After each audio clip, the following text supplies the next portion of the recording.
morning! Nandito po ako ngayon sa rooftop sa aking mga tanim na bayabas na hinog na po. Kaya kailangan pitasin ko na po ito ngayon. Yan. Sabay-sabay na pong nahinog. Kaya ito po.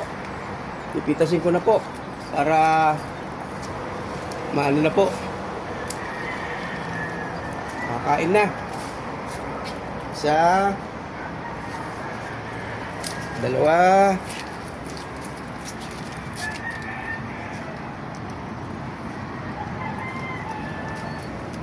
Tatlo. Ayan na po. Yan po ang harvest ko ngayong umaga ng aking tanim na guwapol. Ito po ay malalaki talaga. Kakamangha po. At ito po ay nasa paso lang. Ayan po ang aking paso. Ito po ang isa. Nasa paso lang po siya. Kaya po talagang ako'y natutuwa sa aking tanim na guwapol. Ito po ngayon. Napakaganda po ng bunga. Ito po. Thank you po.